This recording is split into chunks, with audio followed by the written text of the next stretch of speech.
Estamos de volta com o segundo bloco do programa Meio de Campo, falando bastante desse empate, esse resultado que, no meu ponto de vista, foi positivo da Votuporanguense contra o Taubaté, jogando, eu achei um local sempre muito complicado. O Taubaté não costuma perder jogos em casa, e a Votuporanguense conseguiu um empate, poderia ter saído com a vitória, e agora vai um pouco animada aí, depois dos 4-1 no Rio Branco, esse empate fora de casa. Agora pega o Guarani, o jogo acontece amanhã à noite lá no estádio Brinco de Ouro da Princesa, e a Votuporanguense, por conta de logística, por conta de não cansar muito o elenco, conseguiu ficar em Campinas mesmo. Acabou o jogo, Taubaté viajou até Campinas, e é onde que está ali se preparando para essa partida tão importante aí contra o Guarani, que é uma equipe muito tradicional do futebol brasileiro, uma das maiores equipes do interior de São Paulo e também de todo o estado, tem uma grande torcida e é rival, né, da Ponte Preta, que é a parceira do Cabo. Vai dar o tempero especial aí para esse jogo aí.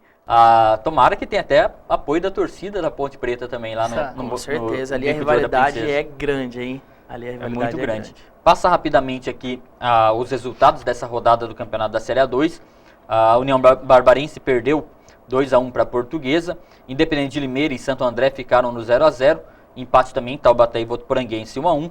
O São Caetano, olha só, isso aí é resultado interessante para a gente. Venceu o Guarani por 2-0. Então o Guarani está vindo ali não está vindo de uma fase boa não.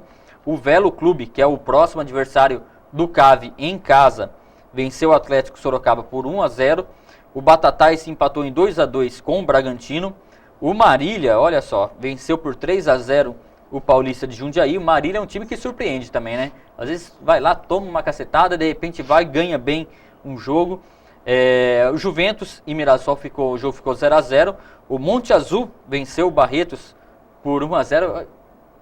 Né? Campeonato é muito disputado mesmo. E o Rio Branco fez 3-1 no Penapolense. Passar aqui a classificação aqui para a gente ver como é que ficou. Aí já foram 11 rodadas já do Campeonato Paulista da Série A2. O líder é o São Caetano, com 23 pontos. A segunda colocação, o Bragantino, com 22. Depois o Mirassol, com 21. Na quarta posição, União Barbarense, com 19. E agora mais dois times com 19. Em quinto, o Batatais. E em sexto, o Velo Clube. Em sétimo, a equipe do Santo André. E fechando aí a zona de classificação, o Barretos, com 16 pontos. 16 pontos que a Votuporanguense poderia ter atingido se tivesse conquistado a vitória também. Em nono, o Taubaté. E, aliás, olha só como é que esse campeonato é doido. O Álvaro Gaia, treinador do Taubaté, após o empate com a Votuporanguense, o time na nona colocação, ele se desligou, entrou num acordo lá com a diretoria, não é mais treinador do burro da Central, como é chamado lá o time do Taubaté. Então, o nono colocado, o Taubaté, com 16 pontos. Em décimo, a Portuguesa, com 16. E a Votuporanguense, 11ª colocação, parou ali nos 14 pontos. 12º, o Guarani, da importância desse jogo, é a disputa direta por posição, está na 12ª posição com 14 pontos também. Juventus, 13º com 14. Paulista de Jundiaí, 12 pontos, é o primeiro time fora da zona de rebaixamento, e agora começa os times que estão na zona da degola. Independente de Limeira com 11 pontos, o Marília com 10 pontos, Rio Branco 9 pontos, Monte Azul com 9, Penapolense com 8 e o Atlético Sorocaba segurando a lanterninha aí com 8 pontos também. Jefferson, o que você está achando desse campeonato? É meio doido, né? A gente comenta uma coisa, a gente acha que o time é uma mosca morta, de repente vai lá e ganha, né, várias partidas aí. É um campeonato meio complicado, né? É um campeonato estranho, diferente da Série A3 que a gente disputou ano passado. Você não tem uma equipe ali que você pode dizer que é a favorita ao título, que vai subir, ou aquela que vai cair. Tá muito equilibrado, você viu aí os próprios resultados, aí o time vem, dá uma surra lá, apanha em casa, vai lá, ganha o outro jogo.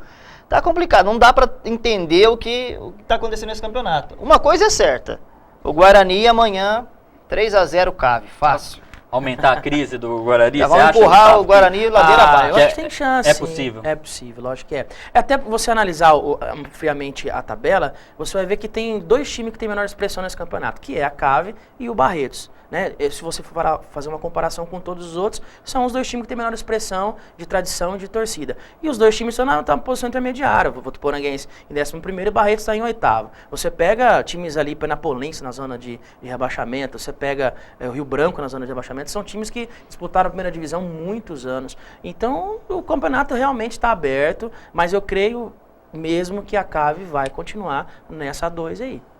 Ô Jefferson, o Gustavo fez uma análise aí do trabalho do antigo treinador. Qual que é a tua análise e com relação ao que ele falou também? O que você acha? Você acha que agora ficou mais fácil para o Fael ali o que ele encontrou nas mãos? Fácil, eu acredito que não deva ter ficado, porque o CAV fechou, né, o número de atletas permitido, então não tem mais como contratar ninguém para suprir uma posição ou outra, ele vai ter que fazer mágica com o elenco que ele tem. O elenco em si é muito bom. Eu tive a oportunidade de estar trabalhando no primeiro jogo do CAV contra o Marília e eu estava junto com a diretoria do Marília. É bom só explicar para o pessoal em casa que o Jefferson, ele é professor de tudo que você pensar e ele ainda trabalha de fiscal da Federação Paulista. Ele toma conta, ele é a pessoa responsável pela Secretaria de Esportes de tomar conta diariamente da Arena Plínio Marim e além de tudo ele ainda nos jogos aí da Votuporanguense algumas vezes trabalha como fiscal da federação, né, Jefferson? É isso aí. E aí eles chegaram pra gente e falaram assim, rapaz, teu time no papel é um excelente elenco, é um excelente time, eu tô com medo de tomar um 5 aqui. E aí a gente viu naquele jogo que não foi, o que estava no papel não foi traduzido para o campo. Mas o Marcelo é um excelente treinador, tanto é que foi para o Olímpia, o Olímpia já dá com a segunda vitória seguida, vai classificar o Olímpia também. E o Fael, como o nosso amigo disse, é um excelente treinador. Então, o que ele tem é aquilo ali, nós vamos ter que fazer milagre aquilo ali, vamos ter que acabar o campeonato com esse elenco. E se Deus quiser, como eu disse sempre, desde o começo do campeonato, a Votuporanguense está entre os 8. Fala, Gustavo. Eu não acredito que seja entre os 8, mesmo sendo otimista, mas eu acredito que só o fato de se manter na 2, eu acho que é muito... Tem que ir por objetivos, né? Tem que atingir esse primeiro objetivo. Tem que dar muito parabéns. Mas a gente também tem que analisar um pouco que nós temos jogadores que são limitados, porque se eles fossem craques, eles estariam na A1, eles estariam disputando em grandes times. Mas não que não sejam bons, eu acho que o elenco é bom, e é por isso que eu volto a só falar de questionamento de técnico. O que eu fiquei meio grilado é de não realmente o brasileiro tem aquela mania de não lembrar o passado, né? Então os dois são bons. O Fael tá bom, ele é ótimo, assim como o Marcelinho também era. O que faltava era um pouco mais de encaixe da equipe, um pouco mais de tempo para ter uma maturação da equipe e o comprometimento dos atletas, que a gente está vendo agora. Isso era óbvio que ia acontecer. A equipe ia deslanchar mesmo, né? Porque são bons jogadores. A gente só não teve o tempo adequado. Uma grande verdade que eu ouço aí é a seguinte, que quando o time tá perdendo tal, a culpa é sempre do treinador. No ano passado, a equipe da Votuporanguense subiu, o crédito, o pessoal fala que é do grupo de jogador, nunca é do treinador. Então, acho que é meio... E ano passado, o Marcelinho foi eleito o melhor treinador do estado. Treinador jovem, treinador com novos conceitos. Com certeza. Enfim, futebol é desse jeito mesmo, acontece essas mudanças aí, mas a sorte é que a Votuporanguense não sentiu de uma maneira tão brusca isso, né?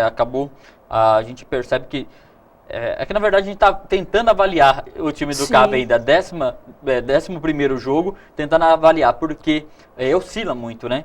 A gente falou do Marcelo Henrique Dias que está no Olímpia, passar rapidamente aqui também os resultados do Campeonato Paulista da Série 3, está quase encerrando já o bloco. O Rio Preto perdeu em casa para o Nacional, aliás, vindo aí de uma goleada de 10-0, o Nacional da capital, e venceu o Rio Preto, líder do campeonato, venceu por 2-1.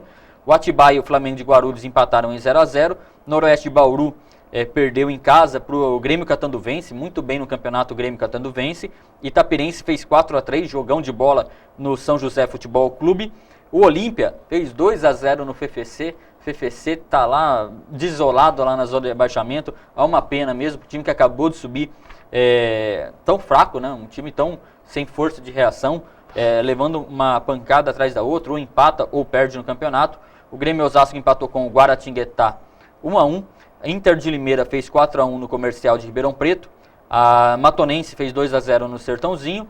Primavera perdeu em casa para a equipe do São José. E o Grêmio Barueri, grande saco de pancada aí desse campeonato da Série 3, perdeu em casa por 5-0 pro São Carlos, que está agora aí também na liderança do campeonato da Série A3. A gente volta já, a gente vai começar a entrar no assunto do Paulistão da Série A1, falar também das academias ao ar livre. Tem mais futebol aí no terceiro bloco do programa Meio de Campo.